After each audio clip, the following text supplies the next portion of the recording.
चलें जी। तो ये कौन है भाई? लैपटॉप बाबा। लैपटॉप बाबा। हेलो, मेरी जी आवाज आ बाबा। रही है? जी बिल्कुल। जी, मुफ्ती साहब को मेरा सलाम पेश है। एक्सेप्टेड। क्या हाल जी चाल है? जी, बढ़िया। मैं एक नौजवान हूँ और मैं दुनिया के तमाम मज़ाहिब पे क्यूरियोसिटी की खातिर रिसर्च कर रहा हूँ। और और जाहिर सी पहले बात आप है क्या उसमें थे? मजहब क्या। मैं तो पहले आप अभी क्या? भी हिंदू ही हूँ। अच्छा, अभी भी हिंदू। हिंदू ही हूँ। ठीक है। जी, तो ठीक है। जाहिर सी बात है उसमें मजहब इस्लाम भी शामिल है। और हम्म। मेरा ये मानना है, एक चीज़ होती है लिखी हुई चीज़ और एक चीज़ होती है जो प्रैक्टिस हो रही है। ठीक है। तो मेरा ये मानना है कि जो चीज़ प्रैक्टिस हो रही है उससे अच्छे से सीखने के लिए मुझे भी थोड़ा वैसा सीखना चाहिए। तो उसके खातिर मैं नमाज भी सीख रहा हूँ। मैंने 5-6 सूरा याद कर ली हैं। और बाकी जब तक जिंदा हूँ दुआ करते रहिए, क्या पता एक न एक दिन ईमान भी ले आऊं। माशाल्लाह जी। तो बाकी एक छोटी सी रिक्वेस्ट रहेगी कि मेरा अलग से वीडियो काट के मत डालिएगा स्ट्रीम से। मेरे ख्याल से इस रिक्वेस्ट को करना बेकार इसलिए है कि अगर लोगों की दिलचस्पी का इसमें सामान है, यानी लोग इससे कुछ सीख सकते हैं। दिलचस्पी का मतलब ये नहीं है, अगर उस लोग सीख सकते हैं तो इसमें अलग से डालने में कोई नहीं। वैसे भी आपका कोई नाम और आइडेंटिटी तो हमें पता नहीं है, हम ही नहीं जानते आप कौन है, लोग भी नहीं जी जान तो पाएंगे। लेकिन जी आगे बात करें जी। जी, मेरा दो सवाल हैं। सबसे पहला सवाल तो ये है कि जो सिंगापुर है उसमें उसमें भी लगभग 15% मुसलमान है और इंडिया में भी 15% मुसलमान है ऑलमोस्ट। तो हम्म। ऐसा क्यों है कि सिंगापुर इतना ज्यादा पॉलिटिकली स्टेबल है लेकिन इंडिया अनस्टेबल है? क्या इसका कारण ये है कि वो अमीर है और हम इतने अमीर नहीं है, या फिर साथ में कुछ और कारण भी है? तो आप ये कह रहे हैं कि इंडिया की इनस्टेबिलिटी 15% मुसलमानों की वजह से है? नहीं, मैंने तो ऐसा नहीं कहा। मैं जस्ट जानना चाह रहा हूँ कि जब यहाँ भी वैसा है वहां भी वैसा है तो क्या क्या फैक्टर्स हो सकते हैं, क्योंकि जब ये लैपटॉप बाबा साहब, पैरामीटर तीन पहले हो गया क्या आप तो ये ये मानते तो हैं कि रीजन इंडिया हो नहीं पॉलिटिकली सकता। अनस्टेबल है? हाँ। यानी आप नहीं, ये मानते हैं कि मैं इंडिया पॉलिटिकली अनस्टेबल है? मैं सिंगापुर के कंपैरिजन से अगर आप कंपेयर करें तो हाँ। नहीं, ठीक। यानी कि आप इसको कंपैरिजन ना करें, आप इसको एब्स्ट्रैक्ट में बताएं कि इंडिया हिस्टोरिकली 1947 से अभी तक 2024 तक पहुंचा है। क्या आप इसको अभी 2024 में पॉलिटिकली अनस्टेबल मानते हैं? हम दो देशों की बात कर रहे हैं तो इसलिए मैं कंपैरिजन कर रहा हूँ। तो मैं वैसे तो नहीं मानता, लेकिन उसके कंपैरिजन किया जाए तो फर्क तो है। यानी कि सिंगापुर के कंपैरिजन में इंडिया पॉलिटिकली अनस्टेबल है? जी। कैसे? कैसे? आप सारे पैरामीटर्स नाप लीजिए, वेल्थ का पैरामीटर नाप लीजिए, हैप्पीनेस का नाप लीजिए, वेल्थ जो क्राइम है का वो नाप पॉलिटिकल लीजिए। पैरामीटर्स नहीं है। आप आई थिंक के जीडीपी की बात करेंगे। सब अलग अलग होते हैं। इवन जो है ह्यूमन डेवलपमेंट इंडेक्स अलग चीज है। उसको पॉलिटिकली उसमें जो है कोई पैरामीटर, पॉलिटिकली स्टेबल या अनस्टेबल होने का पैरामीटर शायद आपको नहीं पता। अच्छा, तो मेरे क्या ख्याल से होता है हमारे बता भाई ये दीजिए। कहना चाह रहे थे कि सिंगापुर में ज्यादा तरक्की है, इंडिया में तरक्की कम जी है ना? जबकि उधर भी पंद्रह जी परसेंट मुसलमान है, इधर भी। तो चले ठीक है, उन्होंने एक गलत लफ्ज बोला, हमने उसको सही कर दिया। तो अब मुझे आपने कहा कि जब दोनों तरफ 15% मुसलमान है तो यहां तरक्की कम है हम्म इंडिया में और उधर ज्यादा है।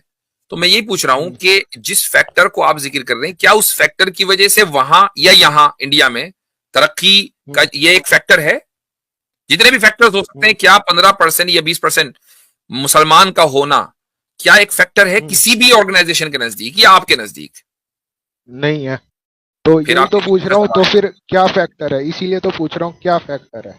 मेरे भाई, जब ये फैक्टर है ही नहीं आपके नजदीक तो ये सवाल ही पूछना गलत है ना। आप ये पूछते अ- आकर कि भाई अच्छा। सिंगापुर में जी, लोग ज्यादा तरक्की याफ्ता है, इंडिया में नहीं है, क्या वजह है? आप ये करते 15% मुसलमान की बात लाए किधर से?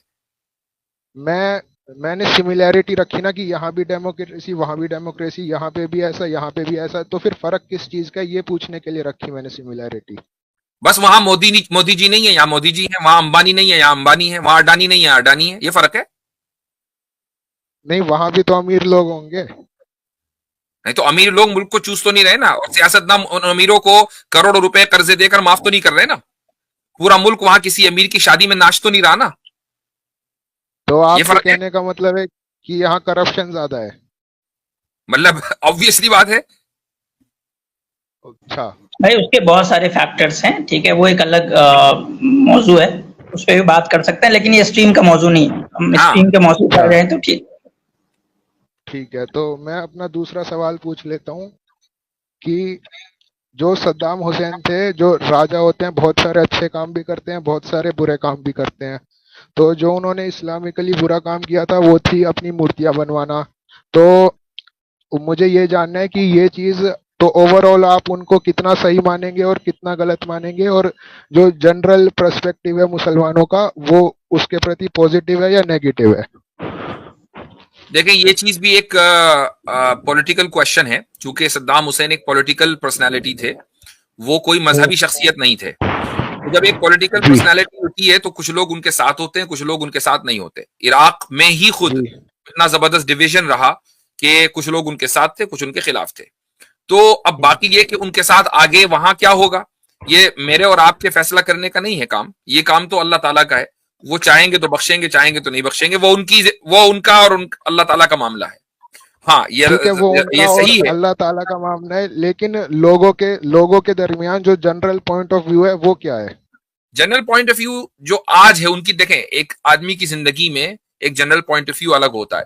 मसलन लोग ये कहते हैं कि यार ये आदमी जो है जुल्म कर रहा है, कुछ लोगों के नजदीक वो जुल्म नहीं, बहुत अच्छा काम कर रहा है। आज का जो जनरल पॉइंट ऑफ व्यू, कम से कम, और आज भी कोई जनरल पॉइंट ऑफ व्यू नहीं है, आज भी बड़ा इख्तिलाफ है उनकी जात के ऊपर, लेकिन कुछ लोगों का मानना यह है कि भाई सद्दाम हुसैन जब तक वहां पर मौजूद थे तो कम से कम ये कि इराक का वो हशर नहीं हुआ था जो आज है। दाइश का खड़ा होने का कोई मतलब नहीं था, पॉसिबल नहीं था कि दाइश वहां सर्वाइव कर जाता अगर सद्दाम हुसैन हुकूमत में होते। आज जनरल परसेप्शन क्या है कि भाई अगर सद्दाम हुसैन जब तक थे तो अमेरिका ने वहां के तेल के कुओं के ऊपर कब्जा नहीं किया था। सद्दाम हुसैन चले गए तो तेल के कुएं अमेरिकियों के कब्जे में आ गए। ये जनरल परसेप्शन है। ठीक है, तो फिर जो भाई उनकी मूर्ति लैपटॉप बनाने बाबा वाली साहब, बात है आप वो जो है तो वो रिसर्च मजहब पे कर रहे हैं और क्वेश्चंस आपके सिंगापुर पे और सद्दाम हुसैन पे हैं। आप ये बताएं अपनी रिसर्च में आप कहाँ तक पहुंचे, हाँ, आपका ये आप असल है। अलग मैंने अलग जो आप रिसर्च सूरह किया अल है। फातिहा, सूरह अल इखलास, सूरह अल कौसर, सूरह अल फलक और सूरह अल नास याद एक कर लिया। उसके मिनट, अलावा मैं जो सवाल कर लेता अत्तहियात हूँ। होती है और सना जी होती जी, है, और अब मैं दुरूद शरीफ और दुआए मासूरा भी याद करूंगा। माशाल्लाह माशाल्लाह। तो मैं आपसे एक सवाल कर लेता हूँ कि आपने जो अलग अलग मजहब का रिसर्च किया है, तो उसमें अब जी, आप खुदा के, ईश्वर के कौन से कॉन्सेप्ट को मानते हैं? मैं तो सवाल पूछने आया था, जवाब देने थोड़ी ना आया था। नहीं अब भाई नहीं, आप रिसर्च रिसर्च आप कर कर रहे हैं रहे तो हैं हम भी आपके रिसर्च से फायदा उठाएं ना थोड़ा। ना, आप रिसर्च क्यों कर स्कॉलर रहे हैं हैं भाई। तो अभी मेरा डिबेट जितना लेवल तो नहीं है, लेकिन फिर भी मैं बता देता हूँ मैं क्या मानता हूँ, अगर आप उसे क्रॉस क्वेश्चन ना करें तो। चलें ठीक चले, है, अब बता आपने दें इतनी, तो अब। अब आसिम भाई इन्होंने इतनी कंडीशन लगा दी, मेरी वीडियो अलग से काट कट में लगाना, मुझसे क्रॉस क्वेश्चन न करना। चलो ठीक है, हम आपसे कोई सवाल नहीं करेंगे, आप अपनी बात कह के रुखसत हो जाए जी। ठीक है, और मैं तो ये मानता हूँ कि जो खुदा है उसका इंटरेक्शन हमारे साथ बहुत रेयर है, क्योंकि जब हम बहुत ज्यादा दुआ करेंगे या फिर हमें बहुत ज्यादा जरूरत होगी तभी वो हमारी बात सुनता है। खुदा है, जी एक है, जी ऑल पावरफुल है, जी मर्सीफुल है, जी ठीक है, सब कुछ जानने वाला है, जी रसूलों को भेजता है, हाँ, अपना कलाम नाजिल करता है लोगों की हिदायत के लिए। उसकी गारंटी नहीं दे सकता। ठीक, आगे चलें, मरने के बाद दोबारा जिंदगी है। अभी जो मरने मेरा के बाद ईमान दोबारा है, जिंदा मरने के बाद इंसान को दोबारा जिंदा किया जाएगा हिसाब किताब के लिए या नहीं? मैं तो अभी फिलहाल नहीं मानता। ठीक है, तो इसका मतलब जन्नत और जहन्नम को नहीं मानते? नहीं मानते। ठीक, तो आपने अभी जो इस्लाम के जो बेसिक आर्टिकल्स ऑफ फेथ हैं उसमें से आपने आधों को माना है, आधों को नहीं माना है। ठीक है, तो आप जी अपनी रिसर्च जारी रखें, इंशाअल्लाह अल्लाह ताला जी आपके अच्छा, लिए रास्ता एक खोलेगा हिदायत का, और आप एक तो दिन मुसलमान होंगे इंशाअल्लाह वो जी। तो बता दीजिए कि जो लोग सद्दाम हुसैन को सही मानते हैं और उनकी बहादुरी के किस्से सुनाते हैं, इसका तो वो रिलीजन से लोग कोई ताल्लुक नहीं है, वो ये एक पॉलिटिकल वो क्वेश्चन है। आप अपनी हजरत वो रिसर्च चलिए इसका जो ठीक है है, जवाब हम तो कब देंगे?